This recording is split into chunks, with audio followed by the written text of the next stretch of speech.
Muy buenos días para todos, para todas, y sean bienvenidos a la Cámara de Diputados. Esta mañana vamos a inaugurar el seminario sobre crisis valórica en la política, causas y propuestas de superación. Vamos a dar la bienvenida al presidente de la Cámara de Diputados, don Osvaldo Andrade Lara. También vamos a saludar al diputado don Marcelo Chilin, todos acá en la testera, quien encargó el estudio sobre el tema a analizar en este seminario. Un saludo también al investigador, co-realizador del estudio, don Eduardo Jensen, y también un saludo a la investigadora y también co-realizadora de este importante estudio, doña Claudia Toro. Para todos los presentes, señoras, señores, diputadas y autoridades, bienvenidos y gracias por estar acá en la Cámara de Diputados y en este seminario. El seminario que hoy se desarrolla aborda uno de los temas que por estos días forma parte de la discusión política y social, tanto a nivel nacional como a nivel global, y que es si existe una crisis valórica en la política. El trabajo de hoy comienza analizando el tema desde lo general a lo globalizado. Luego se formula la pregunta si existe crisis de valores en la política, para terminar con la pregunta ¿cómo salir de ella? En su concepto amplio, una crisis política ha sido definida por algunos autores como una coyuntura compleja en el marco del proceso político, entendida como un proceso donde se altera o se rompe el normal funcionamiento del sistema y de las relaciones entre sus actores políticos y sociales, produciendo durante un determinado periodo momentos de incertidumbre e inestabilidad institucional hasta producirse el reacomodo del sistema a las nuevas condiciones. El descontento, la desconfianza, la desaprobación o el desconocimiento de los representantes políticos, así como las tensiones y contradicciones en el seno de la sociedad, son algunos de los primeros indicios de que una crisis política se avecina. La motivación de este estudio fue invitar a actores relevantes de distintas áreas del quehacer social para pedirles una mirada cualitativa en libertad y profundidad sobre su visión de las causas y consecuencias, el alcance y propuestas de salida a esa crisis política anunciada. Dicho lo anterior, vamos a invitar al presidente de la Cámara de Diputados, don Osvaldo Andrade Lara, quien saludará en la inauguración de este seminario. Presidente. Donde esté más cómodo. ¿Aquí o ahí? Donde usted quiera. Siempre es más cómodo hablar parado. Bienvenido al podio. Gracias. Ayer estuvimos en una actividad en la Cámara porque condecoramos a los carabineros de la 9ª comisaría, que son los que nos cuidan. Tienen mucha pega, como ustedes comprenderán. Y el animador del evento fue el mismo de ahora y dijo 2 veces Osvaldo Andrade Jara. Yo entendí que como ya estoy de salida de mi presidencia de la corporación, soy ya objeto de ninguneo, así que lo acepté en ese sentido, pero lo amenacé con un sumario y debo ver que surtió efecto porque ahora me dijo Lara, para beneplácito de mi madre que hace poco se fue y que se habría sentido muy mal. Bueno. Yo quiero saludarlos a todos, a los parlamentarios presentes, a las autoridades, a viejos amigos. Emiliano, qué gusto verlo por acá. Como ustedes saben, este seminario busca debatir en torno a los resultados de un estudio sobre la crisis valórica de la política, que encargó el diputado Marcelo Chilin.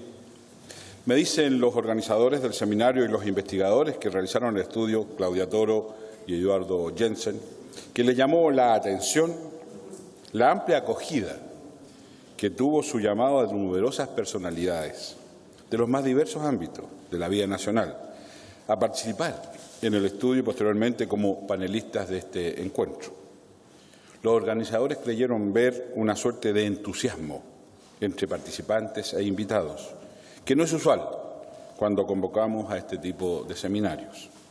Probablemente ello se deba a la percepción compartida de que, efectivamente, sí existe una crisis en nuestra vida política y que una de las formas de abordarla de raíz es ir a las motivaciones u orígenes de la acción política, que no son otros que los valores que inspiran a quienes participamos en ella.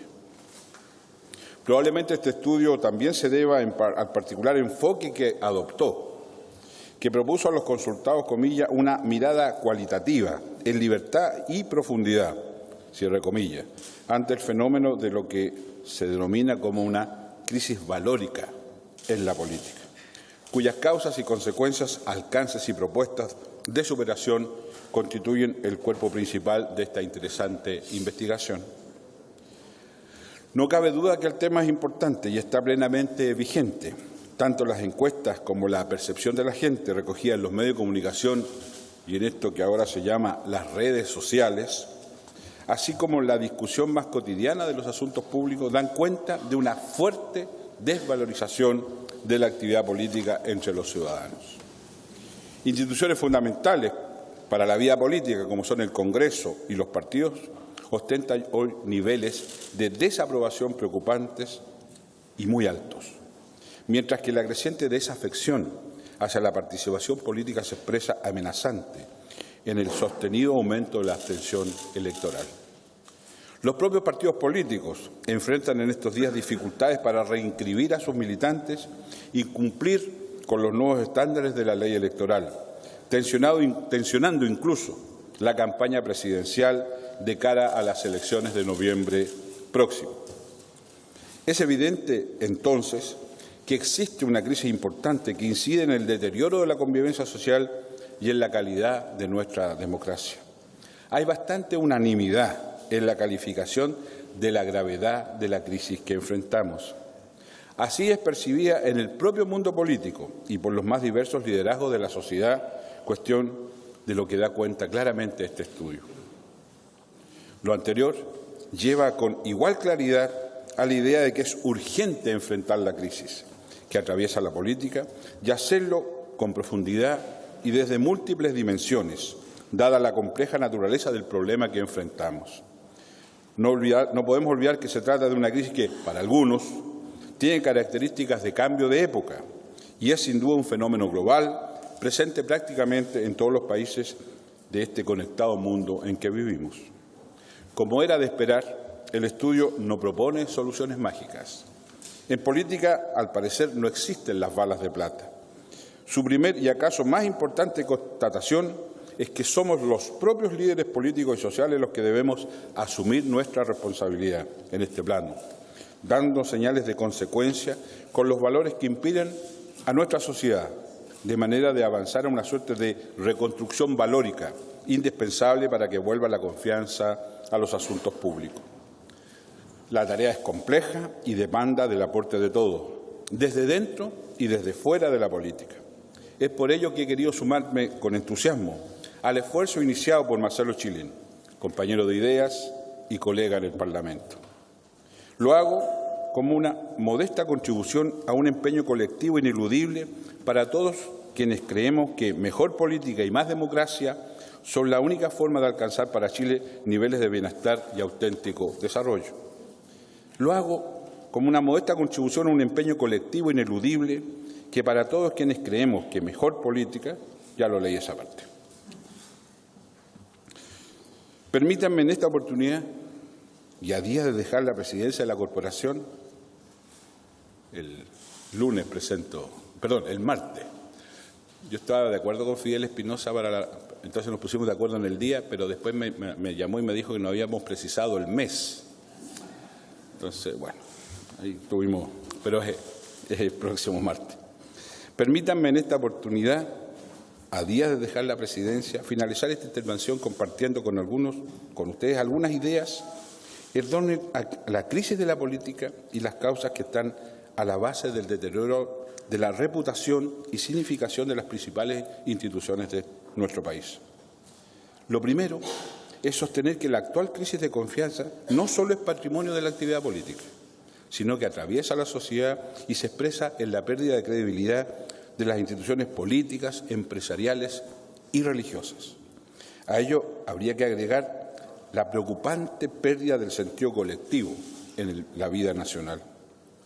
Lamentablemente, desde mediados de los años 70 a la fecha, se ha impuesto una cultura que privilegia y sobredimensiona el bienestar personal por sobre el bien común, la ganancia rápida por sobre el esfuerzo y la mesura, el camino corto por sobre el proyecto de largo aliento, el éxito individual por sobre el proyecto colectivo. En este factor el que considero está la base de la crisis actual y explica la profundidad de la crisis. Vivimos tiempos donde el individualismo parece haber derrotado las expresiones de lo comunitario. A ello debiéramos agregar que lamentablemente para algunos decir política equivale a privilegios y prebendas impropias de representantes de una sociedad donde predomina la desigualdad y el abuso. Probablemente quienes somos parte de la política razones hemos dado, y muchas razones hemos dado, para que dicha percepción tomara cuerpo en nuestro pueblo. Sin embargo, llegó el momento de reivindicar la acción política como la única capaz de dar gobernabilidad y desarrollo a nuestra sociedad, promoviendo más participación y un trato más justo para todos. En esa dirección, despojar a la acción política de todo indicio de privilegios y retomar la vieja tradición de austeridad republicana van en la dirección correcta. Pero también se requiere reivindicar la acción política. Me refiero a la política como la forma o formas de conciliar intereses divergentes en el seno de un país plural. Es decir, aquella que busca con astucia, tolerancia, prudencia y flexibilidad maneras para llegar a acuerdos sobre diferentes temas desde diferentes intereses que están en pugna en un país heterogéneo y diverso como Chile. En ese sentido, debemos retomar el diálogo democrático como la única vía permitida para superar las diferencias y construir grandes acuerdos. Dejar aparcadas las rencillas de corto plazo y la escaramuza de trincheras para concentrarnos en lo verdaderamente importante. Ello no significa renunciar a convicciones propias e incluso a proyectos sociales en disputa. Todo lo contrario. Exige, eso sí, mayor honestidad intelectual para expresar con precisión hacia dónde queremos avanzar. En definitiva, se trata de volver a hacer política como un país y en un país que valora la diversidad. Promover la amistad cívica como un valor irrenunciable en una sociedad democrática sigue siendo la tarea para alcanzar. El Parlamento, estoy seguro que si Garretón estuviera haciendo clase, echaría fuera a los alumnos que les sonó.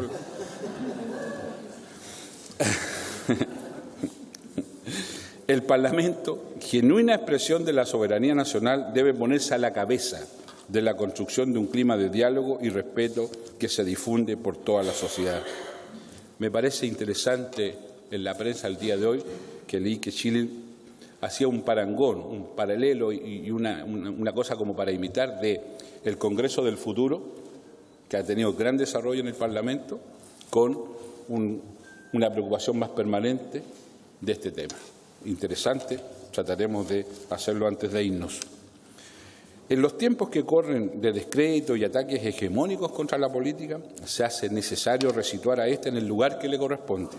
Ello, por cuanto si fracasa la política, triunfa el egoísmo, la intolerancia y, por qué no decirlo, aparece la violencia. Este seminario es una muestra del esfuerzo que debemos hacer y que deberemos replicar. Por ello, vuelvo a reiterar mi reconocimiento a los organizadores y especialmente a mi amigo Marcelo Chilin por la brillante idea de solicitar el estudio en cuestión y convocarnos a este encuentro. Muchísimas gracias. Muchas gracias. Han sido las palabras de inauguración del presidente de la Cámara de Diputados, don Osvaldo Andrade Lara, quien ha saludado y ha iniciado este seminario. Gracias, presidente. Gracias por su comprensión también. Las huelgas, las protestas públicas, las movilizaciones populares o la renuncia de altos funcionarios de gobierno son algunas de las señales de que un país o una sociedad comienza a transitar el proceso de una crisis. Los resultados de una crisis nos pueden parecer tanto positivos como negativos, dependiendo del lado de la historia en que nos encontremos. No obstante, visto desde un ángulo optimista, toda crisis es una oportunidad para la renovación y para el progreso. Vamos a escuchar ahora las palabras y la bienvenida de Eduardo Jensen, investigador y el correalizador de este estudio, que es objeto de este seminario. Por favor, don Eduardo.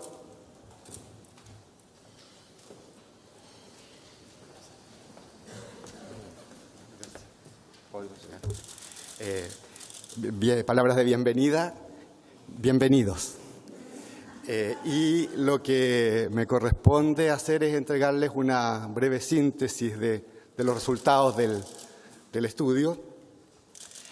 Agradecemos especialmente a Marcelo Chilin, que lo convocó, lo acogió, apoyó este estudio, y a Osvaldo Andrade, al diputado Osvaldo Andrade, por tomarlo y profundizarlo en este seminario. Una primera cosa, y también conectando con las últimas cosas que decía el diputado Osvaldo Andrade, de la necesidad de que la política tome la misión que se requiere para la idea de salir.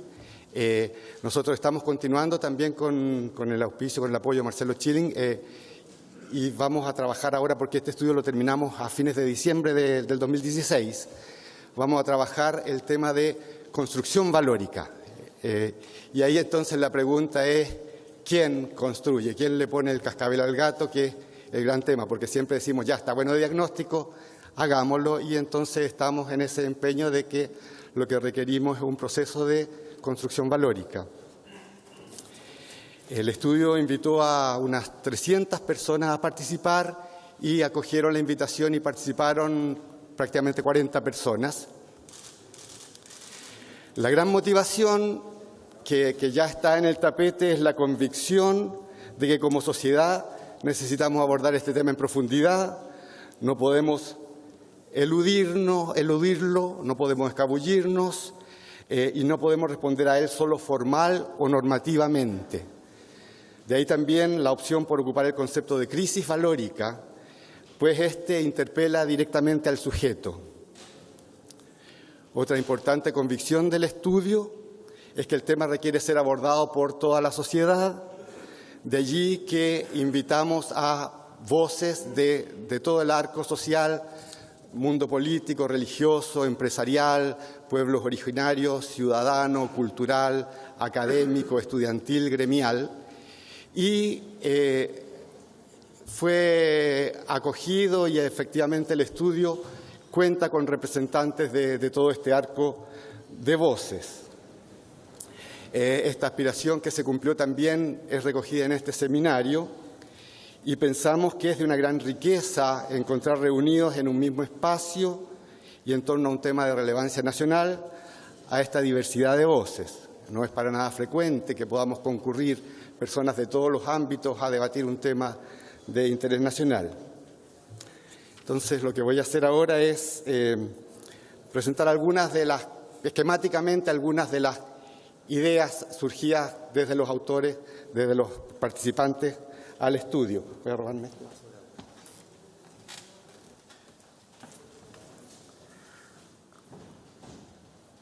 La primera pregunta invitó a preguntarnos si estábamos ante una crisis valórica, sus causas y consecuencias.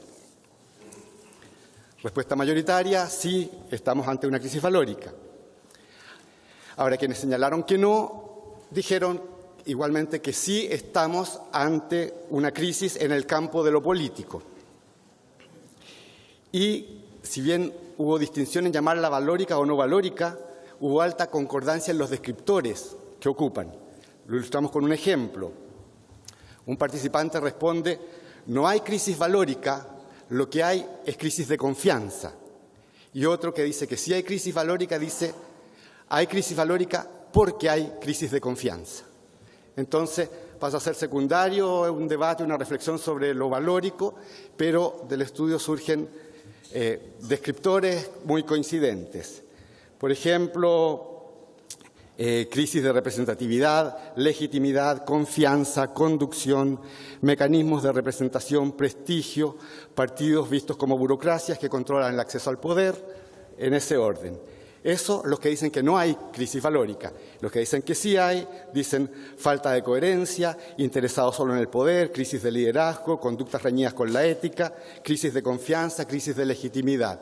Como pueden ver entonces la similitud de los descriptores, quienes dicen que sí hay y que no hay. Ahora, Quienes dicen que hay crisis valórica postularon otro campo de causas que no estaban en los que dicen que no hay. Entonces hablan ahí de pérdida de referentes ideológicos, pérdida del valor de las ideas, pérdida de la centralidad de la política, sumisión a poderes fácticos, aparición de una nueva transparencia informativa. Pasemos ahora a la revisión de las consecuencias. Aquí agrupamos las respuestas en 4 ámbitos. 1, consecuencias que se conectan o que pueden ser vistas también como causas. Entonces, como consecuencias, dicen, se imponen en la política ambiciones personales, estamos ante la inexistencia de lo propiamente social y un predominio del sálvese quien pueda, la crisis produce desconfianza, desprestigio y desinterés por la política, vivimos en una sociedad cooptada por los poderes fácticos y sus cómplices. Aquí pueden ver que causas y consecuencias, pero también es coherente en el sentido que una causa profundiza y genera consecuencia. Lo segundo, consecuencias vistas como amenazas.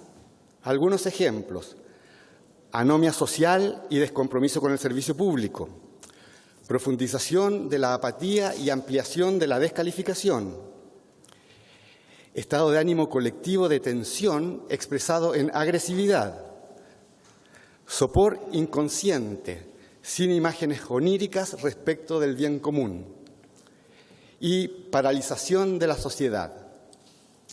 Esta visualización de potenciales amenazas pensamos que obliga a evaluar si son reales o no, o si pueden llegar a serlo, y en qué grado existen.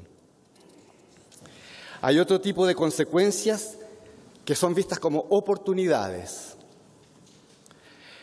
Por ejemplo, tenemos mayor firmeza de distintos actores sociales. Surge una capacidad para organizarse a través de las redes sociales. No estamos ante un estancamiento, sino ante un dinamismo cuyos resultados serán de mediano y largo alcance. La sociedad quiere poner nuevos temas antes intocados. Todo eso como oportunidades de la crisis. Y finalmente pusimos una respuesta en un espíritu semiserio en un campo que llamamos invocación o súplica. La ciudadanía espera que alguna entidad emerja como un punto de referencia en el cual sostenerse.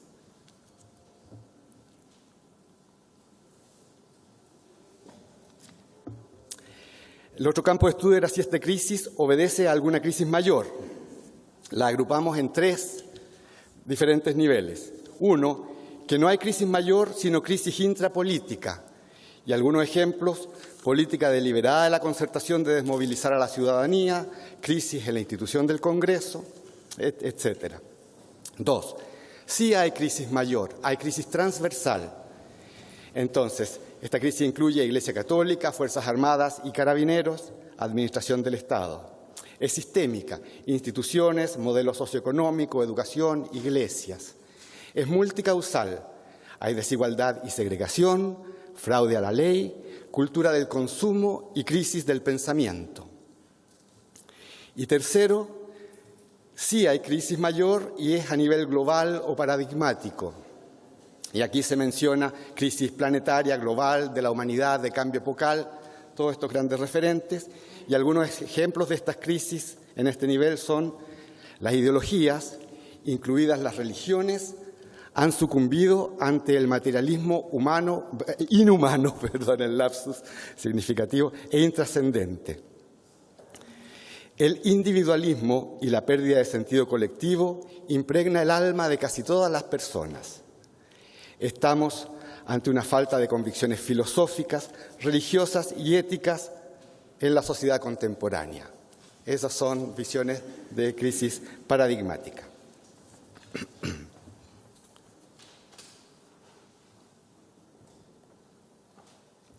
Interesaba especialmente al estudio pesquisar propuestas para salir de la crisis. Aquí también agrupamos las respuestas en 3 categorías. Una, como propuestas concretas, que nombramos algunas de varias que ya están en el debate: rebajar por iniciativa del propio mundo político sueldos, excluir facultad investigativa de parlamentarios en materias propias del Poder Judicial, no presentar candidatos involucrados en causa por corrupción. En fin, aquí ya hay una serie de ideas de ese tipo, directas y concretas, en el tapete. Pero luego hubo propuestas concretas con otro alcance, por ejemplo, estructurar gobernanzas tripartitas, gobierno, empresariado y ciudadanía organizada, levantar medios de comunicación democráticos, corregir la concentración de la actividad económica. Y finalmente, penúltima, propuestas de horizonte amplio. Necesitamos un movimiento integrador que promueva los valores de la democracia, los derechos humanos, la fraternidad, la justicia y la libertad. Otro, de una persona con una disposición muy de ecuanimidad, habla de articular solidaridad y emprendimiento, iniciativa individual y colaboración, premio al esfuerzo personal y valoración de lo colectivo. Otra, hacen falta líderes honorables y amorosos.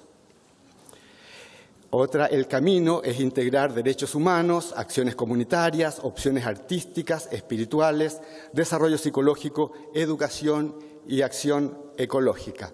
Estas ideas muestran también el abanico de personas convocadas. Porque acá finalmente dice, lo que necesitamos son bosques de meditación y espiritualidad en cada comuna. Un último campo de respuesta a las propuestas de salida fueron del tipo no tengo o no las hay. Entonces, respuestas individuales, eso pertenece al siglo pasado. Las respuestas hoy son culturalmente planetarias y pueden emerger del sentido común orgánico de la sociedad. Otra, si tuviera alguna propuesta atendible, escribiría libros, daría conferencias, organizaría movimientos, pero no es el caso. Otra, no me surgen propuestas de solución, ni siquiera la eventual aparición de un líder supercarismático lograría traspasar la barrera de los propietarios fácticos de la realidad. Y finalmente, estamos ante fuerzas de la historia que no entendemos bien y necesitamos conversar, reflexionar y con el tiempo, 10, 50 o 100 años, emergerán quizás algunas respuestas valiosas. Confiamos en que no tendremos que esperar tanto y que ya hoy en este seminario comenzarán a surgir respuestas valiosas. Muchas gracias.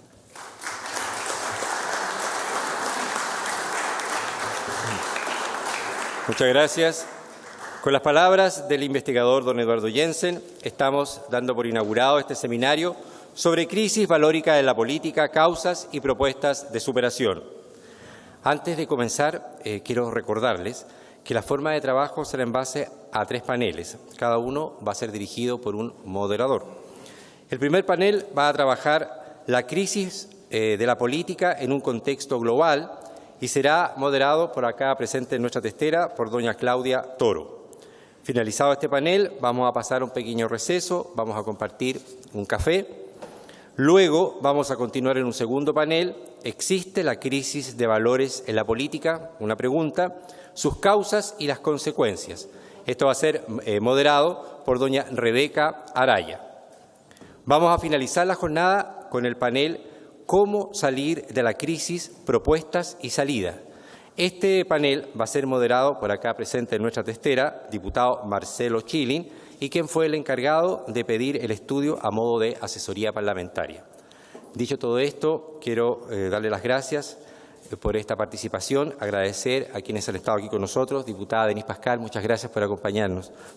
Y voy a dejar con ustedes entonces a doña Claudia Toro, quien va a presentar y dirigir el primer panel de este seminario. Muchas gracias y muy buenos días. Muy bienvenidos y mucho éxito. Bueno, muy buenos días. Vamos a dar inicio entonces al trabajo de seminario en mesa.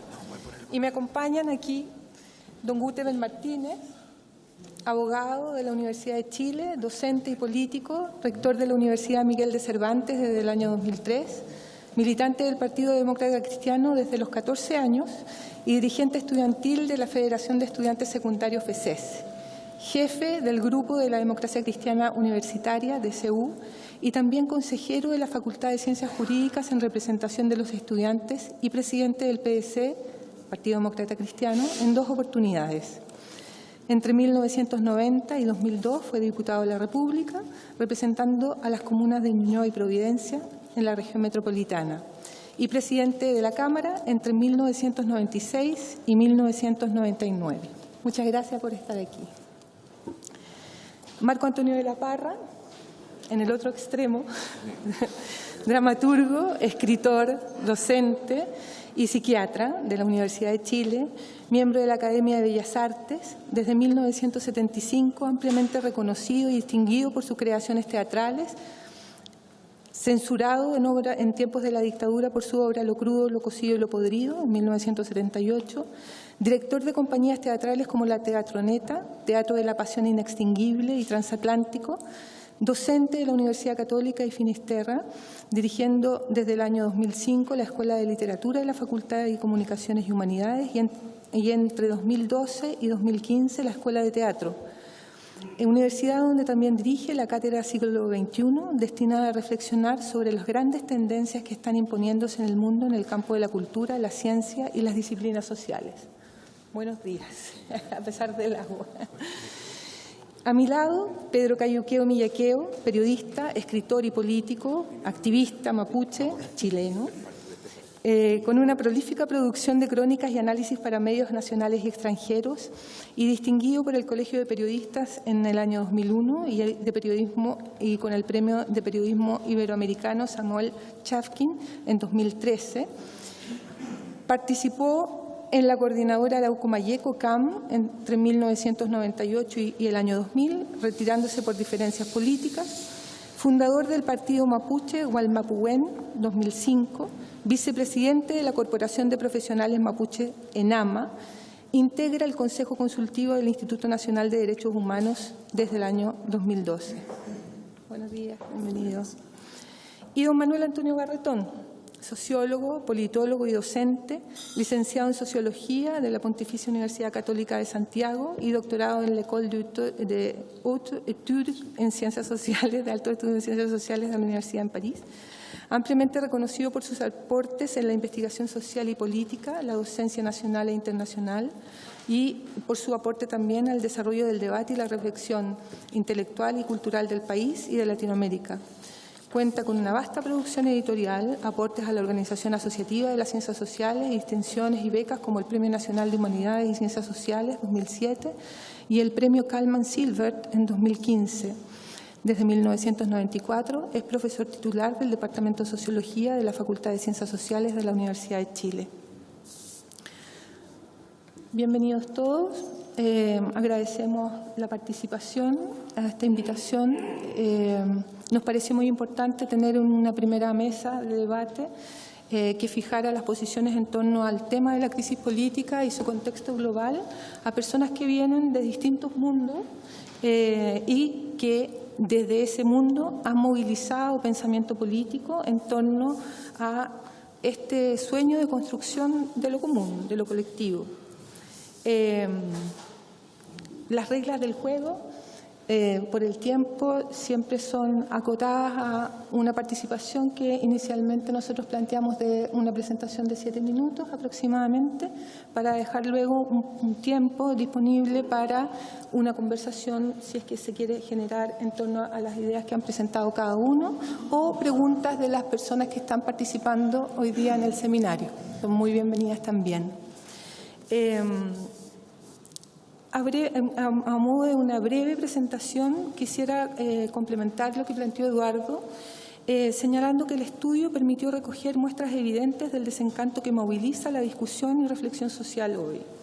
En ese sentido, sería una muestra de una sociedad viva, por tanto, un desencanto saludable y necesario, y que en la última década ha permitido mover el límite de lo posible y discutir sobre lo deseable.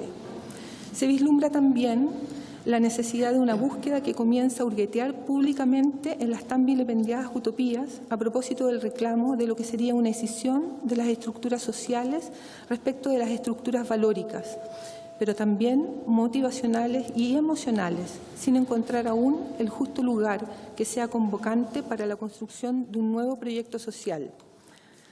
En este escenario ha existido también un actor muy relevante que es, ¿no es cierto?, el papel del Estado como agente en la gestión pública, en donde ha pasado en la última década, sobre todo en Chile, desde un rol subsidiario neoliberal hacia una gestión pública que ha sido promotora de los ciudadanos y de la ciudadanía. Y es decir, por tanto, de las identidades, las expresiones y prácticas más diversas, exponiendo socialmente así cuáles son hoy día zonas de conflicto. En ese contexto, entonces, el pensamiento político y de los actores políticos estaría llamado a hacer visible eso colectivo, valorando la democracia como el espacio de construcción del sueño de sociedad compartido desde una mirada larga, siendo capaces de ir más allá de lo que se ha denominado por varios autores el presente perpetuo, ¿no? Esto porque el pensamiento político, así como el arte, serían fuente de expresiones simbólicas y, por tanto, de acciones instrumentales en el sentido de hacer visible eso colectivo. Entonces, a propósito de lo que hablaba, ¿no es cierto?, el presidente de la Cámara, hay una pregunta muy importante y que no solamente tiene que ver con Chile, sino que tiene que ver cómo se organiza entonces el mundo político, los agentes de la política, para asumir este desafío y cómo esto está siendo realizado en Chile y cómo está haciendo eso eco o no de una crisis o de un sistema global que también ha puesto en jaque esa situación. La palabra es de ustedes. ¿Sí? ¿Hay un orden o no? ¿No? ¿Quieres partir? No, está bien. Si quieres Ya, partir. lo invito. No, pero no es que quiera partir, No. es que pensé que había un orden y pregunté. No, parece que estamos en el mundo del desorden. Está bien, ya. Bueno, entonces, no sé, yo no sé si Gutenberg pensaba que él ¿Gutenberg? partía. Gutenberg, como quiera, ya. Bueno, acepta la invitación. Bueno. Ya. Bueno, muchas gracias por la invitación. Las felicitaciones al presidente de la Cámara, Osvaldo Andrade, por la iniciativa y al diputado Marcelo Chilin por la misma. Yo creo que en este tema una de las dificultades iniciales es que de los actores mismos de la política y de las instituciones de la misma no siempre hay iniciativas respecto a la crisis de esta. Y muchas veces uno observa una cierta actitud de mirar esta crisis como si fueran terceros, como espectadores de esta, más que como actores de la misma. Y en esa lógica, la iniciativa que estamos hoy día en comento me parece que es de sumo saludable y deseable que se pueda continuar. En la invitación y en el programa nos señalan que en este panel lo que se nos pide es comentar sobre la base de la crisis de la política en un contexto global y en 7 minutos. Ustedes entenderán que es un poquito limitado todo, digamos, para esos efectos. Y por lo mismo hay que hablar en titulares. Yo diría que el primer titular, desde mi punto de vista, es el individualismo reinante, el que está instalado en lo que ayer denominábamos en la sociedad occidental. Su instalación es profunda, es transversal, cruza los distintos estamentos etarios, sociales, políticos, es absolutamente transversal. Y todos sabemos que el individualismo se traduce en falta de participación, que cruza lo político, lo social. Sabemos las abstenciones a nivel mundial, en el caso nuestro en Chile, y no solo la abstención y no participación en el área política, sino que también la abstención que no siempre se comenta en los sectores sociales. La abstención en la CUT, la abstención en la NEF, la abstención en las federaciones estudiantiles que han tenido que cambiar inclusive sus quórum para los efectos de poder cumplir con el poder elegir sus federaciones. Es decir, tenemos un individualismo instalado. Y bueno, y podríamos seguir hablando de esto. Esto impacta hasta en el concepto de movimientos sociales, Cuando algunos piensan que los movimientos sociales actuales se pueden comparar con los movimientos sociales de los 60, equivocan el análisis porque la composición individualista está presente hasta en los movimientos sociales actuales que poco tienen que ver con esa concepción más solidaria, más global, de una visión más idealista que la que se tenía comparativamente en la década de los 60. Ateniéndome un poco a los minutos, creo que lo segundo, que no es ninguna novedad decirlo, pero eso es lo que nos piden desde un punto de vista global, es evidente que la política perdió su centralidad. Y esto es algo que es fácil decirlo, pero que en el área de la política y de los actores no se entiende debidamente. La política es menos importante que ayer, sin perjuicio que la crisis financiera mundial le haya hecho retomar un cierto mayor factor de importancia, pero nunca la que tuvo antes. Esa pérdida de centralidad puede estar en su origen en la crisis del Estado-Nación y en otras razones que a lo mejor alcanzamos a analizar. Pero es un hecho de la causa que la política es menos importante que ayer y, por tanto, eso condiciona todos los análisis. Las exigencias ciudadanas respecto a la política son, podríamos decir, mayores que las de ayer y la política es incapaz de solucionar todo el nivel de las mismas exigencias. Crecen las exigencias a la política y bajan las capacidades de la misma para resolverla por su pérdida de centralidad y por la crisis del Estado-Nación. En tercer lugar, el poder político estructurado y central va en decadencia y está siendo sustituido por un poder más descentralizado, menos jerárquico, más compartido, más horizontal o plano. Es decir, la visión tradicional de una sociedad que se estructura, en que su poder se estructura en la lógica piramidal o en la lógica tradicional, está siendo sustituido en una visión prospectiva por un poder que se descentraliza y que se estructura más en una línea más cercana hacia el horizontal y en que se comparte. El poder va más en la línea de ser compartido que en la línea de ser centralizado, lo cual le agrega a la capacidad de la política mayores dificultades. En cuarto lugar, hablamos del individualismo, pero hay un fenómeno que se confunde con el mismo y que no es lo mismo, que es lo que se denomina la individuación.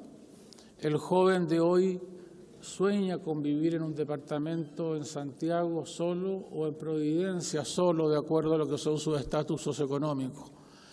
Eso no era un sueño, al menos en mi caso, de nuestras juventudes. Hay una demanda de individuación, aunque el día siguiente pueda estar marchando en la calle. Hay una forma de vivir en la cual hay una mayor exigencia personal, que no significa egoísmo ni falta de solidaridad, pero que sí significa un mayor desarrollo de la parte de personalidad relacionada propiamente con su formación o su desarrollo de personalidad. Hay, y podríamos hablar de eso, distintos trabajos académicos que señalan, por ejemplo, un trabajo académico desarrollado por el rector de la Universidad Silva Enrique entre jóvenes precisamente en los años de mayor activación estudiantil, que en un comentario que hizo el rector en ese tiempo de la Academia Humanismo Cristiano, José Bengoa, indicaba que un trabajo de 5 años, exquisito en estudios de opinión y en focus group, solamente se encontraron 2 expresiones de tipo colectivo. Todo era yo creo, yo soy, yo pienso. Y solamente habían 2 expresiones colectivas, la Teletón y la Rojita. Es decir, la visión individual era una visión muy fuerte. Quinto, la transparencia es un fenómeno global. detona lo oscuro del poder, hace evidente los vicios del poder y todo lo que ello implica. Y la globalización globaliza el rechazo y la negatividad. No estoy diciendo ninguna novedad, pero es un efecto global que daña más objetivamente. Podrá ser bueno, pero como dato es un dato evidente. En sexto lugar, la modernidad líquida, que es el gran aporte de Bauman, recientemente fallecido. Es casi un imposible para la política. La política siempre se ha hecho sobre la base de tener estados de situación consistentes sobre la base de los cuales se actúa y se planifica, pero una situación que nunca es consistente, sino que está en un cambio permanente, le hace muy difícil asimilar esa situación a la política y a los políticos. Le agrega un desafío, una exigencia, junto con la exigencia de rapidez que la modernidad le hace a la política. Y por lo tanto, una política que ha perdido centralidad, una política que se enfrenta a una situación de individualismo e individuación, una política que enfrenta una situación de modernidad líquida y que enfrenta una situación de mayor exigencia, es un conjunto de desafíos difíciles. En séptimo lugar, se mantiene, a pesar de todo, la dicotomía Estado-mercado, que, a mi juicio, es otra cosa global que atenta contra la política. Mucho se ha hablado de la necesidad de relevar a la sociedad civil en el lenguaje de algunos, en el lenguaje de otros, en el cual me cuento, de relevar el sentido y la importancia de la comunidad o lo comunitario. Pero esta dicotomía entre Estado y mercado lleva peligrosamente a transformar a las personas, a los ciudadanos, más en una visión clientelar que en una visión de ciudadanos portadores de derechos y deberes, todo lo cual juega, al final de cuentas, a una relación clientelar del ciudadano en relación a lo político. Por eso, en mi visión, creo que lo que hay que retomar es el potenciamiento de la sociedad civil, o en términos de Zioni, buscar un potenciamiento de la comunidad, y que hay que superar esa dicotomía Estado-mercado por una nueva trilogía virtuosa que sea Estado, mercado y comunidad. En octavo lugar, uno de los grandes aportes, a mi juicio, de Daniel Innerarity, autor que me permito recomendar porque creo que es uno de los intelectuales europeos que se acerca más a una mejor interpretación de lo que son los problemas de la política hoy día y también aplicable a la realidad nuestra, es lo que él denomina la decepción de la política. Señala que son tiempos en que la política está condenada a generar mayor decepción y agrega especialmente cuando se hace bien.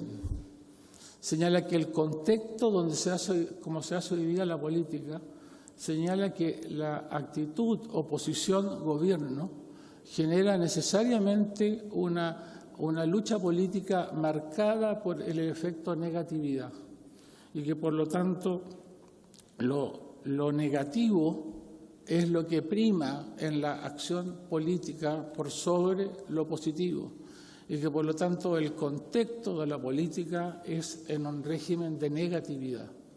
Lo digo en titulares, es todo un capítulo de uno de sus últimos libros, La política en tiempos de indignación. Y décimo, y termino con eso, creo que noveno, como se quiera denominar, y no lo digo desde un punto de vista de las visiones conservadoras, sino que en lo mismo que está planteado en el programa, la pérdida de valor de los valores hace que sea por la vía del economicismo o del relativismo. El hecho es que el economicismo y el relativismo se dan la mano. Weber decía, especialistas sin alma, vividores sin corazón. Y ahora sí que termino lo décimo. el consumismo también es una cuestión global que Daniel Bell define tan bien cuando redefine que los lujos de hoy son más bien las necesidades del mañana. Muchas gracias. He tratado de atenerme el tiempo.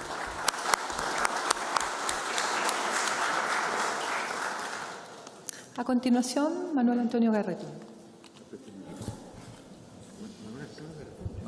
Sí, no, Manuel Antonio Garretón. Perdón.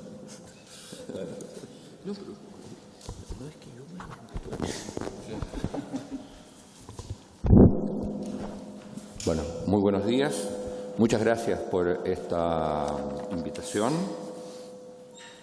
A mi juicio, y para ir rápido por el tiempo, lo primero es que el problema central hoy día no es de la crisis, no es la crisis de la actividad política.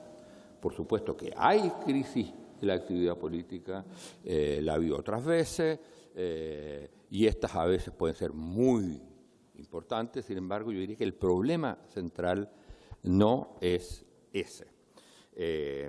Tampoco el otro tema que va asociado, tampoco la crisis de representación. Por supuesto que hay crisis de representación. Y yo creo que mucho de lo que ha dicho Gutenberg se ubica en esa línea. Hay crisis de representación, pero la crisis de representación es una consecuencia de, no es la crisis, no es la crisis central, es una consecuencia. Y de alguna manera, yo diría que aunque haya existido en otras épocas fenómenos como la corrupción o la desconfianza o esto que se llama el desencanto, y confieso que no entiendo mucho qué significa, porque la mayor cantidad de la población en Chile nunca estuvo encantada con la política, porque son jóvenes que no conocieron la política, entonces no tienen por qué desencantarse. Los que nos podemos encantar somos la minoría de la población, que somos los mayores de edad. Pero digo, todo eso es consecuencia de lo que yo llamaría el problema central. Y por eso no se resuelve con políticas de mejoramiento de la política, de separación de política y dinero. Todo eso es especial, es fundamental, es indispensable, pero no resuelve el problema central. ¿Cómo plantearía yo el problema central? En dos planos. Uno, y que se acerca mucho al diagnóstico que ha hecho Gutenberg, respecto al nivel global, al nivel de la sociedad contemporánea. Y en ese sentido, lo que uno puede decir es que la política es una dimensión de la actividad humana que tiene del ser humano y el ser humano social, que tiene que ver con la resolución de los problemas de poder en un determinado espacio que se llama la sociedad o la comunidad política. Lo que yo creo, lo que yo afirmaría es que lo que conocemos como la política hoy, esta política que está en crisis, es la política que viene de una determinada sociedad que no tiene más de 2 siglos. Y entonces el problema de hoy es que esa sociedad está desapareciendo. Y estamos en presencia en todas partes del mundo de un nuevo tipo de sociedad en el que no sabemos si la política que conocemos hoy, con partidos, sistemas electorales, etcétera, va a ser o va a existir. De hecho, esta política que conocemos hoy tiene, dentro de la existencia de la humanidad, tiene nada más que 2 siglos. Por lo tanto, hay un problema general en ese sentido.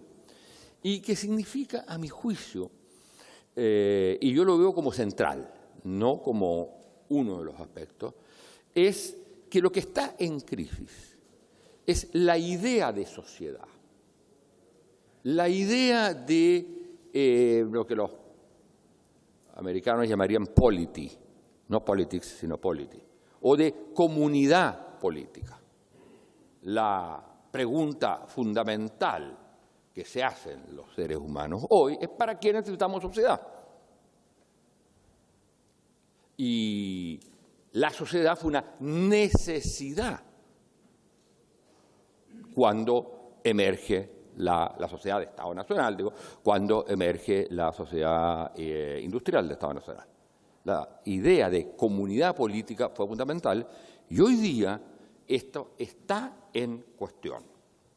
Entonces, eso significa que, digamos, hay varios factores que están detrás de esto que no podemos, digamos, analizarlo. Uno es el tema de la globalización, el otro es el sistema, es la transformación del sistema productivo industrial, que significa que tenemos otras formas de producción que podríamos llamarlo bajo el mundo de la informática, de lo digital o como se le quiera llamar. Eso genera nuevas formas de convivencia, nuevas formas de relación y eso, digamos, implica o acelera lo que hace 30 años ya se empezó a decir, que era el tema del vaciamiento o descentramiento de la política.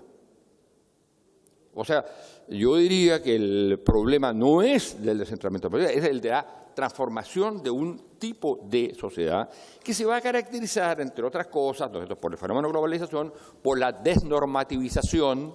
Lo propio de la sociedad que hemos vivido eran las instituciones, y cuando no había instituciones, nos dijo el gran sociólogo, la gente se suicidaba. Lo propio de la sociedad de hoy es que no haya instituciones, de esta sociedad, de este tipo societal que está emergiendo, es que no haya instituciones. Si no hay instituciones, y lo que importa son los acuerdos intrasubjetivos o las decisiones de los poderes fácticos, que se dan al margen de las instituciones, entonces no van a haber partidos, ni van a haber formas organizadas de tomas de decisiones, etc. Entonces, pero este problema que atraviesa al mundo contemporáneo, las sociedades lo resisten, las sociedades particulares, históricas, concretas que conocemos, lo resisten o lo enfrentan de manera distinta, de acuerdo a su historia, de acuerdo a su estructura, de acuerdo a los actores que ahí existen. Y por lo tanto, mi impresión es que no puede hacerse un análisis del contexto global de la crisis, de la sociedad contemporánea en la cual está desapareciendo o transformándose o mutando lo que llamamos por política, sin la particularidad de las sociedades histórico concretas. Y en ese sentido es obligatorio pasar de este análisis general, sin decir aquí está y ahora vamos a lo nacional. No, hay que tomar eso y meterlo dentro del análisis de lo nacional. No es que sea el contexto, es un contexto que está presente, imbricado, metido en digamos, lo que podría llamar las características particulares o los ADN de las sociedades particulares. Y en ese sentido, eso obliga a ubicar todos estos elementos en lo que podríamos, en la sociedad chilena, si queremos analizar la sociedad chilena. Entonces, la crisis de la política de la sociedad chilena tiene dos componentes fundamentales, uno que tiene que ver con la transformación de la política y la mutación, lo que estábamos que tiene que con la transformación del tipo de sociedad, pero lo otro tiene que ver con qué es lo que era la política en la sociedad chilena y qué es lo que pasa hoy. Y en ese sentido, la particularidad de la sociedad chilena, de la latinoamericana en general, uno diría es que la política fue la forma de constitución de sus actores sociales.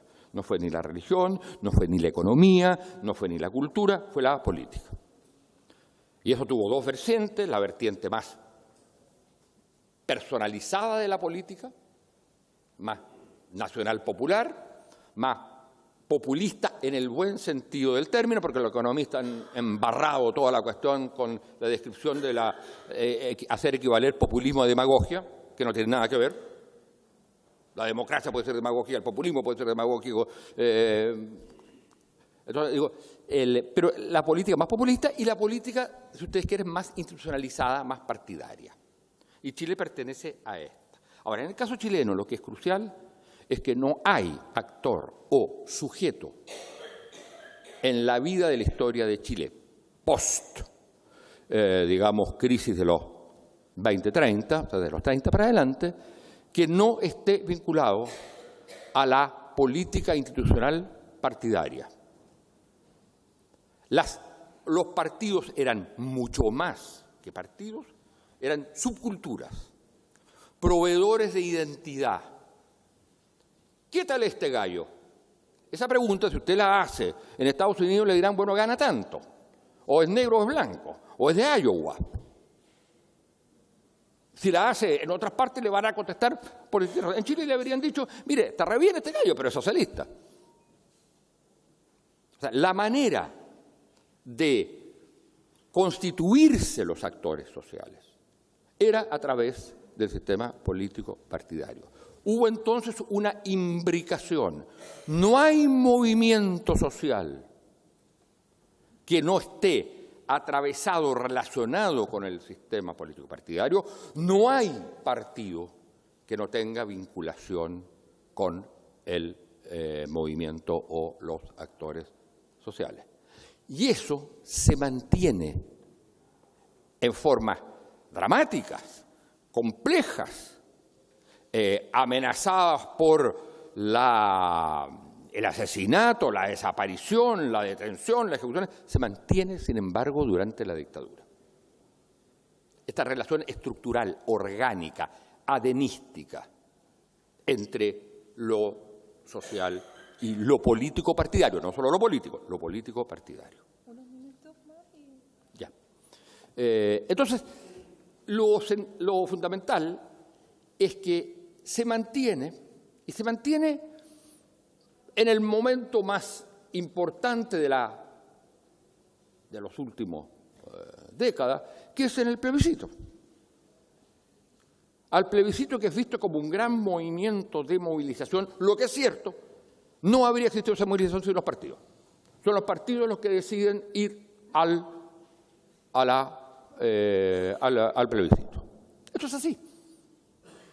Entonces, esta imbricación se empieza a romper. No hay tiempo para analizar las causas por las cuales se empieza a romper. Pero hay dos fechas fundamentales, el 2006, pero sobre todo el 2011 y el 2012. El 2011 y el 2012 se produce por primera vez en la historia de Chile la propuesta de un proyecto histórico. Yo no digo bueno o malo, no me meto en eso. Por supuesto, yo lo encuentro bueno, pero la propuesta de un proyecto histórico que no viene de los partidos. La industrialización, Frente Popular. Reforma agraria, Democracia Cristiana. Vía chilena de socialismo, comunista y socialista y otros partiditos. Lucha contra la dictadura. Alianza Democrática, Partido Comunista, organización y después, digamos, concertación, también los partidos que están fuera de ella. Todas las propuestas y todos los proyectos históricos vinieron de los partidos por primera vez. Desde un movimiento social viene un planteamiento que se expresa básicamente en tres demandas, pero que apuntan a una cuestión central: el cambio y la transformación de la sociedad heredada de la dictadura. Chile era el único país, junto con México y Perú, México no tuvo dictadura propiamente tal, pero que no dio un salto, no intentó dar un salto de ruptura con la sociedad y la institucionalidad heredada. Todo lo otro lo hicieron. Bien o mal, es otro problema. Entonces, esa incapacidad de hacerlo y de superar el modelo de sociedad, por buenas y malas razones, no fue aceptado por el movimiento social. Y entonces se produce la siguiente paradoja, que es lo que marca la situación actual. Por primera vez en la historia de Chile, desde la sociedad, surge un proyecto histórico. ¿Qué hace el mundo político? Hace lo que sabe hacer, y honestamente, que es tomar ese proyecto histórico, transformarlo en programa, llevarlo a una campaña y como se trata de ampliar, creyendo que al ampliar se mantiene el sujeto clásico de la política chilena, que era esta imbricación, incorpora al Partido Comunista y por lo tanto introduce un cuarto elemento que es la reforma laboral, y presenta este proyecto. Y por primera vez en la historia de Chile vota un 40% de la población. Entonces lo que estamos, esto es para ilustrar lo siguiente, estamos en presencia de una ruptura. La crisis de la política en la sociedad chilena, además de todos los rasgos que se han señalado para el mundo global, hay que plantearlo en términos de ruptura, no desconfianza, no rechazo. También lo hay, pero son consecuencias. Se rompió una forma de constituirse la sociedad y los actores sociales. Se rompió la polis chilena. Las distintas polis se organizan de distintas maneras. Eso se rompió. Y entonces quedaron dos grandes campos, con sus divisiones internas. No son homogéneos, ninguno de los dos. Sin embargo, dos grandes campos. El campo de lo político, que entonces cree que el problema es queda entregado a su dinámica, y cuando queda entregado a su dinámica entonces y a su onfalismo, digamos, a mirarse el ombligo, perfecto. Cuando queda entregado a su onfalismo, entonces, por supuesto, ahí viene la corrupción, comisiones para mejorar esto, etcétera, y todo, pero eso. Y una idea peregrina que tiene que ver con que cuando hablamos de ruptura decimos que hay la política por un lado y por lo tanto la política se desvirtúa. La ciudadanía, por otro lado, que queda entregada a su propia dinámica y por lo tanto es una mala ciudadanía. La crisis de la política es una crisis, o la crisis de lo político es la crisis de la actividad política, es la crisis de la ciudadanía, de una ciudadanía para nada empoderada, es una gran mentira, protestataria de acuerdo, que confunde derechos con consumo, que no aspira a una polis, o sea, una forma de organización de la sociedad. Y lo que se rompe entonces, mala política, mala ciudadanía, mala relación entre ambos, donde unos intentan isomorfizarse con la sociedad y la ciudadanía. Hay que hacer lo que la gente quiere. Hagamos las cosas desde abajo. Preguntémosle a la gente y entonces vamos haciendo encuestas cada día, que es la suma de opiniones individuales. No tiene nada que ver la opinión pública con la ciudadanía, nada que ver. Ahí no hay ciudadanía, pero se le dice ciudadanía. La ciudadanía no es representable en una muestra aleatoria. Así que, bueno, entonces, la política deja de estar vinculada, la ciudadanía deja de interesarse o de participar en la política propiamente tal, se produce esa ruptura y una mala relación que se transforma en que cualquier cómico irresponsable puede decir, cuando su show está guateando, dice, políticos corruptos, gran aplauso, y se levanta el festival para mostrar lo maravilloso que es ese político. Entonces digo, aquí estamos frente a un problema que es de crisis estructural de la sociedad. Y la pregunta del cómo se sale es de un muy largo proceso, pero que requiere hitos. En otros países, los hitos los han dado los líderes personalizados. En algunas partes han sido las elecciones que han reconstituido la comunidad política. En Chile se han intentado elecciones, afortunadamente no ha existido la pura personalización, y la pregunta es cómo se sale de esto. Y mi impresión que no se sale con políticas tan estúpidas como pedirle a partidos legítimos que sacan 500.000 votos, que tienen que tener en tal fecha 30.000 firmas. o pedirle a movimientos y grupos que se están formando, tienen que tener 30.000 firmas para. Déjenlo. Los que existen y pasaron un umbral electoral son partidos. Exíjale sí limpiar el padrón. Y los otros, pídale muy pocas firmas, 5.000. Y en la primera elección se verá. Y entonces de aquí para adelante los partidos se pueden crear, van a una elección y si no tienen un determinado umbral, dejan de serlo.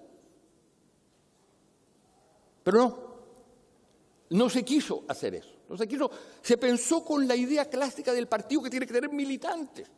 Si los partidos del futuro no van a tener militantes, van a tener otras formas de adhesión.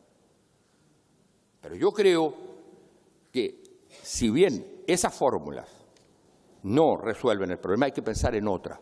Y no veo otra, y lo he dicho muchas veces, que un proceso complejo de movilización donde estructuras políticas y la gente o los ciudadanos se puedan encontrar, donde alguien le pueda decir, no por un Twitter escondido a un político que es corrupto, en un acto narcisista, sino que se lo pueda decir frente a frente. Y no hay otra fórmula de eso, de comenzar un proceso de reconstrucción de la polis y de generación de nuevas relaciones entre la política y social, que un proceso constituyente en serio. Gracias.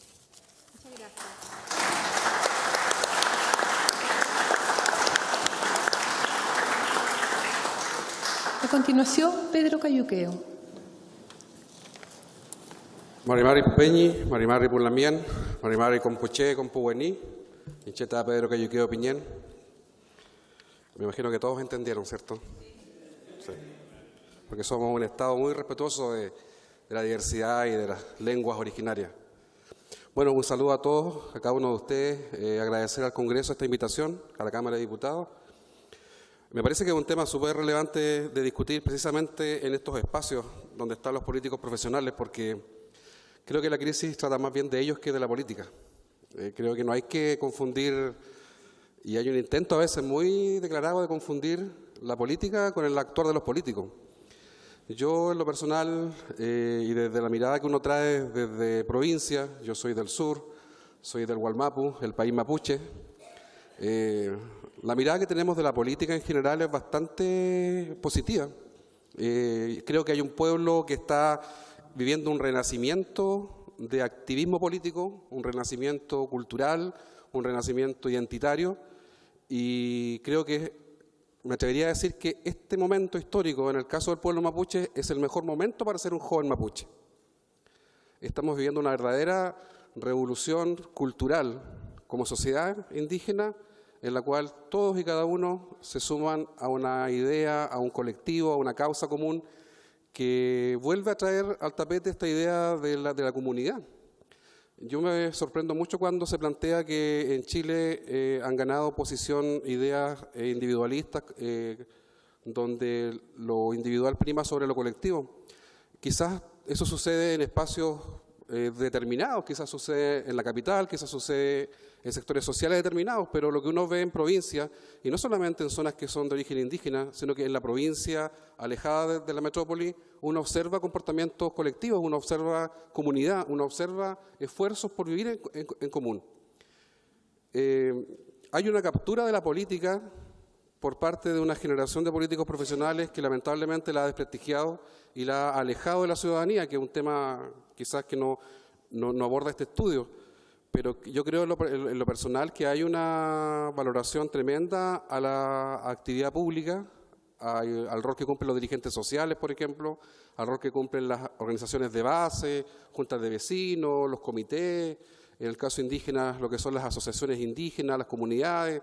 Yo observo que hay un mundo fuera de estos espacios donde la política profesional cumple su rol, que está bastante activo y que cree mucho en la idea de lo común. No quiero dejar de señalar en estos 6 minutos que tenemos, que es insólito, o 7 creo, uno no deja de emocionarse cuando entra a este recinto. Yo he estado un par de veces acá en seminarios y charlas porque Hoy día que estamos en una coyuntura bien especial en materia indígena, con nuevamente el nombre del pueblo mapuche en las primeras planas, con esta mirada tan parcial y restrictiva que tienen los medios y también las autoridades, uno no deja de pensar en que aquí en estos salones estuvieron 8 hombres públicos mapuches legislando por nuestros derechos casi por 50 años. 8 diputados mapuches pasaron por este espacio entre 1924 y 1973. La última fecha es muy simbólica, porque ahí se terminó con una generación de líderes y hombres públicos mapuches que legislaron en este espacio para beneficio de su pueblo en el sur, lo que se llamaba en ese tiempo la raza araucana. Esa participación política mapuche se dio en estos espacios. En estos espacios hubieron discursos en mapudungún, en el hemiciclo, y yo tengo las actas de los 8 parlamentarios, estoy trabajando un libro al respecto, donde aparecen discursos maravillosos en el hemiciclo de este Congreso santiaguino de diputados mapuches de los años 40, 50 y 60. Cuando se dice que todo tiempo pasado fue mejor, pareciera ser que en el caso de la política parece que los tiempos pasados fueron mejores, porque no solamente había representación política parlamentaria indígena, sino que además estaban estos sueños colectivos que me imagino Gutenberg lo recuerda muy bien desde la Marcha de la Patria Joven, en aquellos tiempos de la Falange, de la antigua DC, y también quizás Manuel Antonio y otros activos militantes y pensadores de la política en Chile. En el caso particular de lo que se nos invita a compartir, yo soy un optimista. ¿Y soy un optimista por qué? Porque creo que efectivamente hay hoy día elementos y hay trabajo y hay experiencias que se están desarrollando en otros espacios alejados de la política profesional, en donde sí se está avanzando en función de un cambio no solamente en la forma de hacer política, sino que además en la forma de entender el rol de la política. Cuando uno es mapuche y uno viene de una comunidad tradicional, uno tiene que lidiar con 2 culturas y con 2 paradigmas culturales. Y yo les puedo contar, por ejemplo, que en el caso nuestro, quienes tenemos ese acervo cultural bien fuerte, digamos, arraigado, uno no deja de encontrar extraña la forma de hacer política que tiene Occidente, o al menos las democracias liberales que tenemos en Sudamérica, de la cual Chile forma parte. Yo soy nieto de Lonco, mi abuelo Alberto, y mi abuelo Alberto cuando era pequeño, él nunca entendió la democracia. Él encontraba que la democracia era un sistema perverso que no lograba cautivarlo a él. Y no lo cautivaba por una razón muy simple, porque él me decía la democracia es, tú tienes 100 personas en una asamblea y la democracia gana quien tenga 50 más 1 y los 49 restantes se van a dedicar todo el periodo a hacerte la vida imposible. Me dice, ¿cómo puede ser eso un buen gobierno? ¿Cómo puede ser eso? ¿Cómo se puede entender eso como gobierno? Y en el caso de él explicaba que en el caso nuestro era distinto. Nosotros si tenemos 100 y tenemos que llegar a un acuerdo, nos gana el 50 más 1. El 50 más 1 tendrá la primacía para explicar su proyecto, su idea. Pero no salimos de la asamblea hasta que ese 51 más 1 convenza al resto de los 49. El consenso, el acuerdo, el coyactu, ese es un concepto mapuche, del establecer el acuerdo es una forma de hacer política distinta, que piensa, que parte desde lo colectivo, parte desde lo común. Entonces mi abuelo no lograba entender la democracia y la encontraba una forma de gobierno bastante primitiva por lo demás, la encontraba burda y torpe, porque él decía, lo ideal es lograr un consenso para que avancemos todos juntos hacia un destino común. Eso puede sonar medio utópico, puede sonar incluso hasta como anarquista filosófico, pero créanme que es posible desarrollarlo en niveles que tienen que ver básicamente con la democracia más directa en asamblea.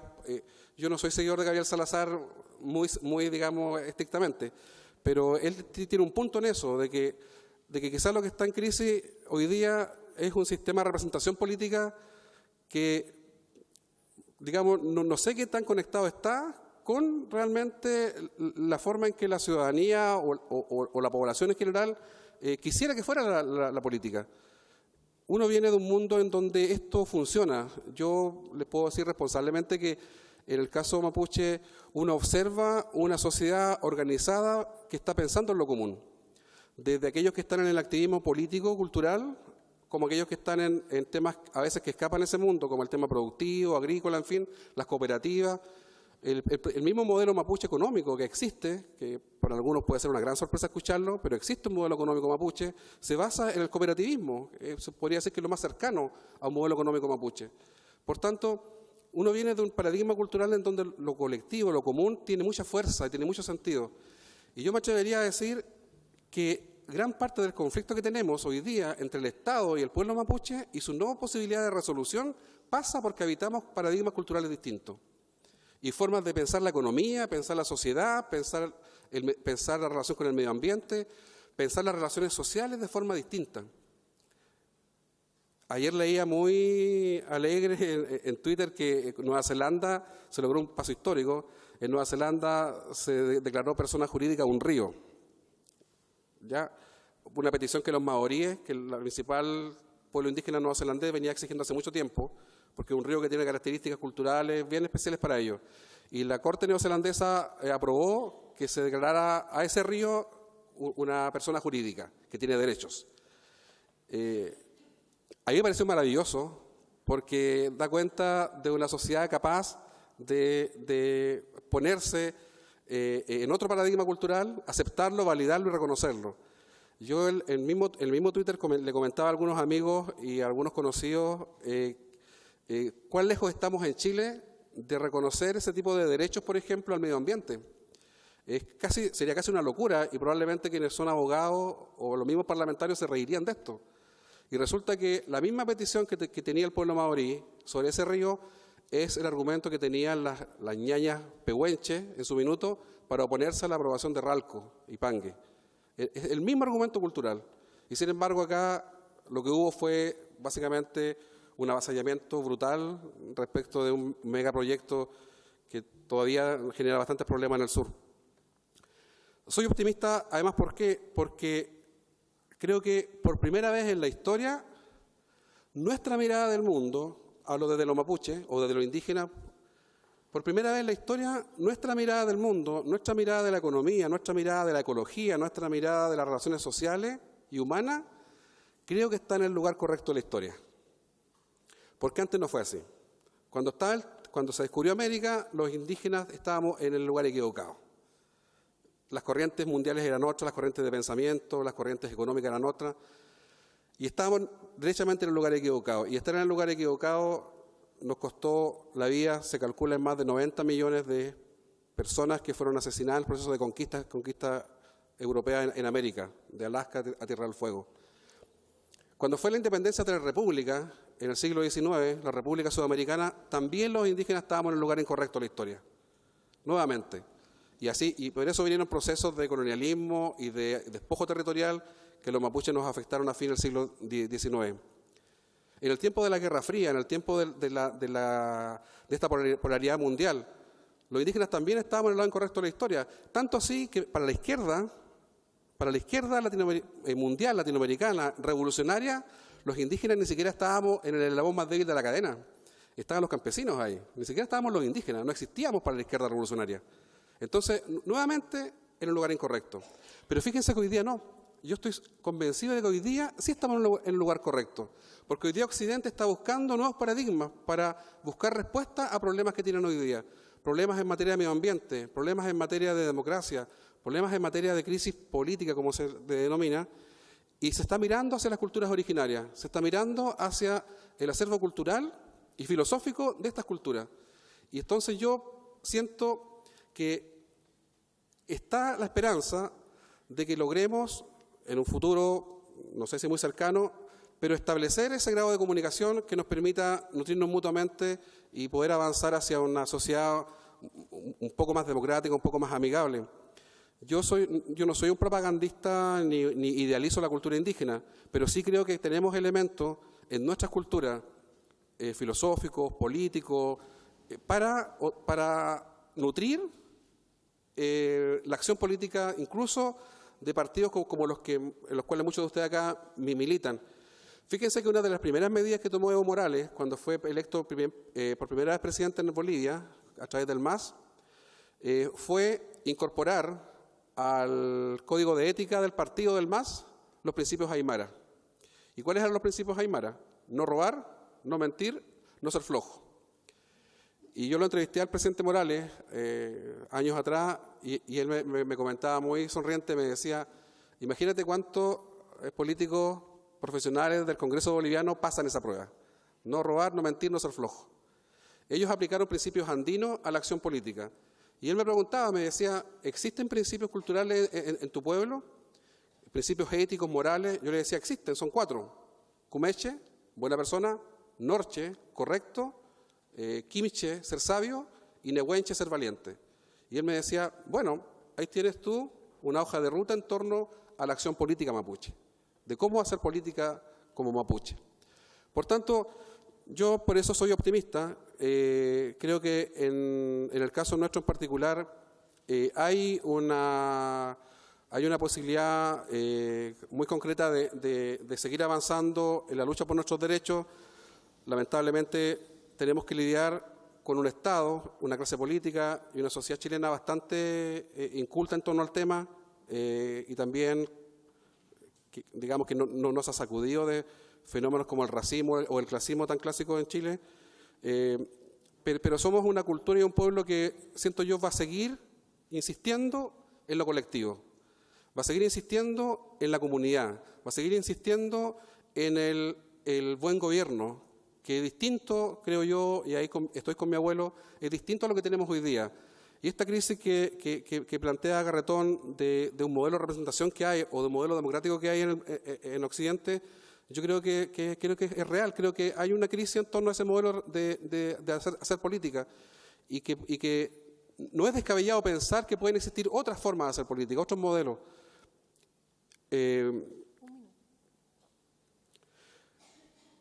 No puedo dejar de referirme, porque además me presentaron como uno de los fundadores de la CAM, no puedo dejar de referirme a lo que estamos viviendo hoy día. Fíjense que el gran déficit que tenemos hoy día para resolver el conflicto es precisamente la política. No tenemos política hoy día para resolver el conflicto. No se está haciendo política para resolver el conflicto. La gran negligencia en el conflicto sureño es precisamente de la clase política. Hoy día se le está entregando a carabineros y a los fiscales el mandato de resolver el problema. Y si lo va a resolver carabineros y fiscales, lo que tenemos en el sur, entonces yo propongo que jubilemos absolutamente a la clase política, porque no están cumpliendo su rol. El conflicto es político, el conflicto se resuelve con negociación política, el conflicto se resuelve sentando a los actores en una mesa a conversar, pero no una mesa de ciudadanos bien pensantes sureños, no, en una mesa de actores políticos. No, tú no vas a resolver el problema con la CAM si no te sientas con la CAM a conversar. Tú no vas a resolver el problema con las comunidades en conflicto movilizadas si no te sientas con ellos a conversar. El tema es qué vas a conversar con ellos. Vas a conversar de subsidios, vas a conversar de becas, vas a conversar de la posibilidad de algún tipo de indulto, en fin. Lo que el movimiento mapuche responsablemente ha estado planteando en los últimos tiempos son derechos políticos y territoriales. Y esos derechos políticos territoriales no entran en colisión, yo esto lo vengo repitiendo toda esta semana acá en Santiago, no entran en colisión con el Estado chileno, no entran en colisión con la estructura que tenemos estatal, pero sí entran en colisión gravemente con un modelo económico que acá se ha planteado por parte de otros expositores, individualista, extractivista y que tiene a los territorios indígenas como campo de acción para sus inversiones y para extraer capital. El caso de las industrias madereras es muy patente en eso. No hay un lugar mejor para plantear este emplazamiento, de que la política tome el lugar que le corresponde en la resolución del conflicto sureño. No puede ser que se insista desde el gobierno con medidas represivas, con medidas que tienden más bien a incendiar la pradera y no a buscar un diálogo.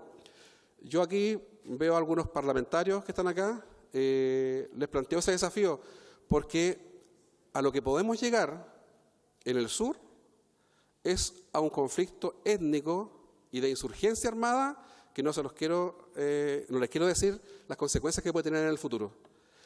Y sin embargo, vuelvo a cerrar con lo que dije al principio, en este espacio 8 hombres públicos mapuche hicieron política, hicieron alta política, legislaron. Fíjense que gran parte de los avances que hay hoy día en materia indígena, ley indígena, CONADI, y otro tipo de instrumentos que hay, ninguno es obra de la concertación en términos estrictos. Todos son conquistas de los años 40, 50, de los diputados mapuches, que después simplemente se fueron manteniendo en el tiempo. Así que yo hago ese emplazamiento. Muchas gracias.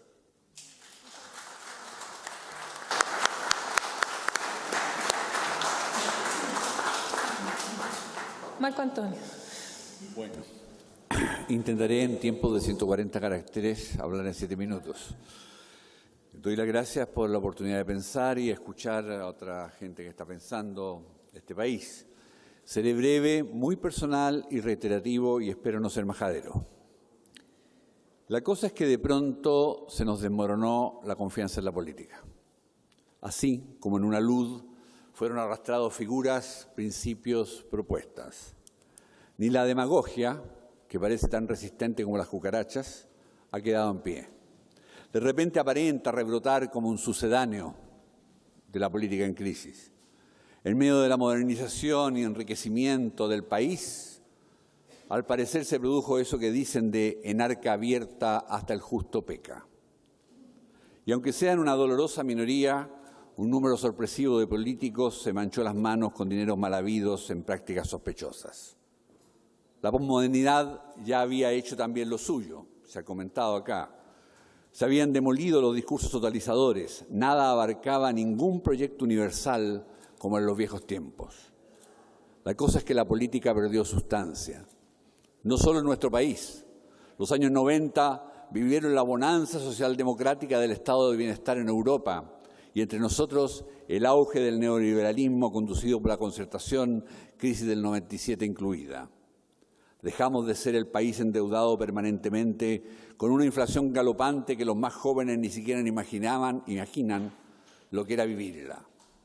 Pero se terminó el siglo XX, se carcomió el proyecto de la derecha, reducido a ajuste del sistema neoliberal, y se mancilló hasta la agonía la idea de una centroizquierda. El siglo XXI interrogó a las generaciones anteriores, politizándose a ultranza de una manera curiosa la democracia directa en la calle, desconfiando de la democracia indirecta del voto. Cada cual incendia su neumático. Las encuestas y las manifestaciones se han comido la convocatoria a elecciones. Los jóvenes miraron a sus mayores con cruel desconfianza. Como dijeron en Alemania, o votaste con Hitler o sobreviviste a él. Cambien Hitler por Pinochet y verán que todo aquel que sobrevivió al régimen militar, eufemismo que me parece más cruel incluso que dictadura, se convertía en pinochetista ante una mirada tan de fines del siglo XX o directamente de este siglo. Mi generación está manchada de pólvora y de sangre, aunque no hayamos hecho nada, o tal vez justamente por no haber hecho nada. El golpe, la dictadura y la Unidad Popular son nuestra Troya. Como los griegos, hablaremos décadas de eso. Vamos ya para el medio siglo.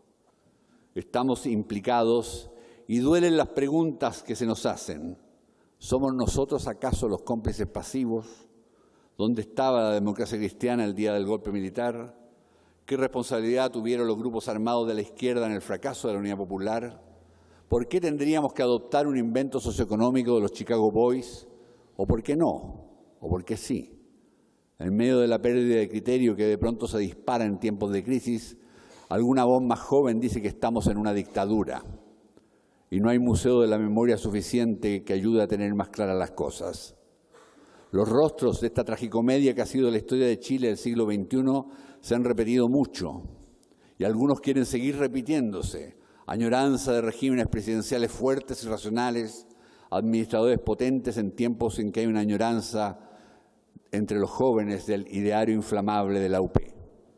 No hay partido sin mancha. El Partido Comunista trata de pasar desapercibido, pero se enreda a su historia internacional. Aparecen como callampas nuevas agrupaciones que tienen que pisar con pies de plomo y sobre huevos. La crisis del capitalismo, que no es ninguna novedad, está en su misma esencia. Es anunciada como una especie de fin de la historia tras la cual no sabemos bien lo que viene ni lo que se propone. Ya no es cosa de soñar y dejarse llevar por un sueño vívido hacia un mundo de libertad, igualdad y fraternidad. El país arde, metafórica y realmente. Los humoristas, En un país en que hay poco de humor y mucho de odio y de escarnio, se convierten en tribunos. Los políticos se convierten en piñata, se les ve como bufones. Los payasos piden limón en las esquinas. El circo nos rodea. La farandelización de la vida social diluye la política e irrita.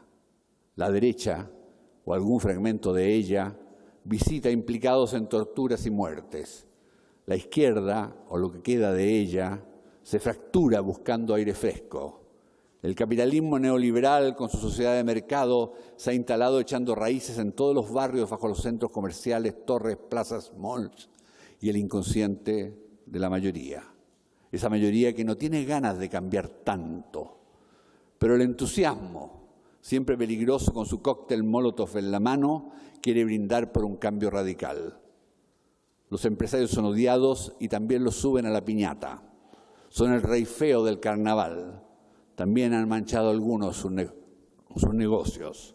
Tentados por la colusión, una de las tantas maneras de conseguir dinero fácil. Se desconfía del rico, se le envidia y se le supone ladrón y delincuente.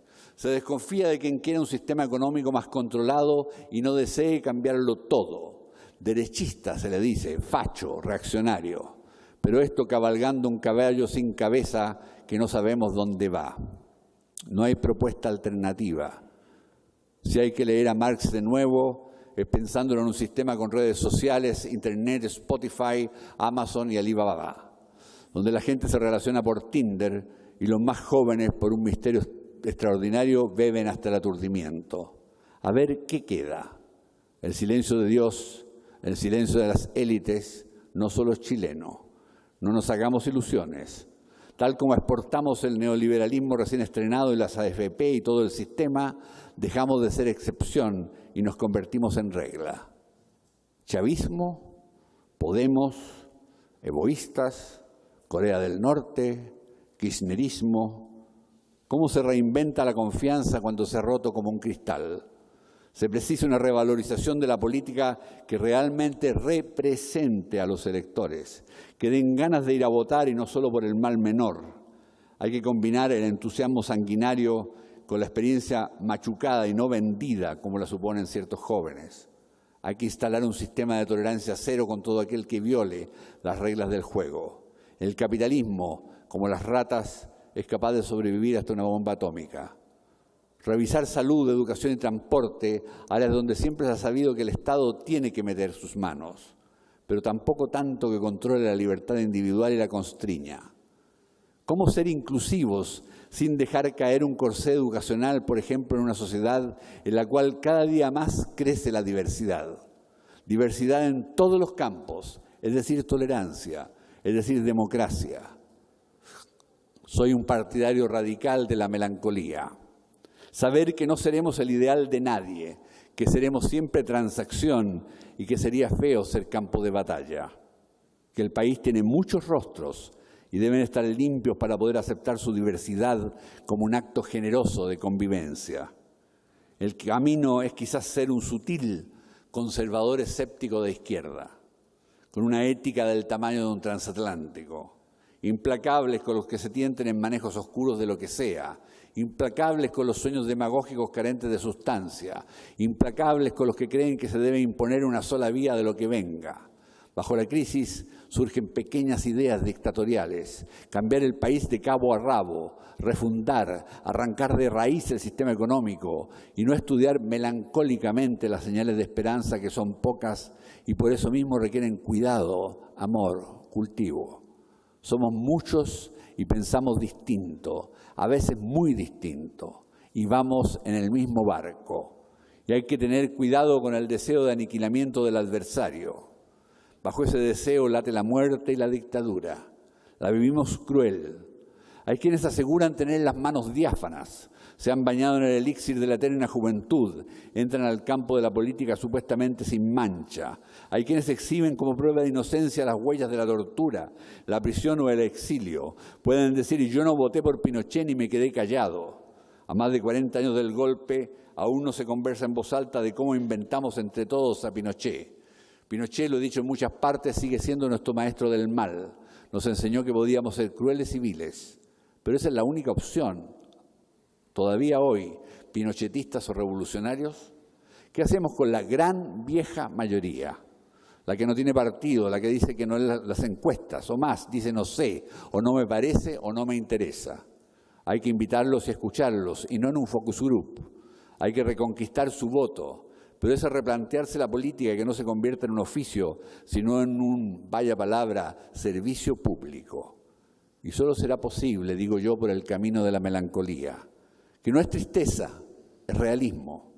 Es el vaso medio vacío y también el vaso medio lleno. Estos somos, esto es lo que hay. Limpiar de verdad y partir sin querer matar a nadie ni aplastar nada del todo. Los analistas de verdad están tapados por el bullicio de los neumáticos ardiendo, los camiones ardiendo, los ciclistas furiosos, los que esperan colmar el Transantiago o el metro y no saben qué podría mejorar las cosas, los que van al colegio a aprender a responder pruebas CIMSE y mejorar el NEM y la PSU con el propósito de entrar a un sistema universitario donde gran parte de las carreras pueden estar saturadas en sus posibilidades de empleo. Y no hablo de la salud porque me da una gripe feroz al instante. Y todo esto se siente, se cuelga de las bolsas del súper o de la tienda en boca el habitante que siente que está bien en su casa pero mal en la calle. Soluciones solo para melancólicos. Salvarán el mundo los que sepan que hay algo que perder si se quiere ganar. El futuro, si lo hay, no será de los fundamentalistas ni de los fanáticos. Me tachan de revisionista y yo sigo escribiendo de revoluciones fallidas. Tragedias, la Unión Soviética, Cuba, Chile, y me baño en melancolía cada vez que puedo. Muchas gracias.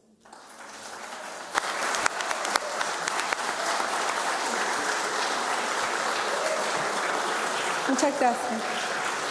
Bueno, estamos muy topados de tiempo. Yo creo que la invitación al café no puede esperar porque se nos va a enfriar. Sin embargo, había una convocatoria a preguntas. Entonces, podemos recogerlas y hacerlas después, ¿ya? Muchas gracias. Pasemos al café.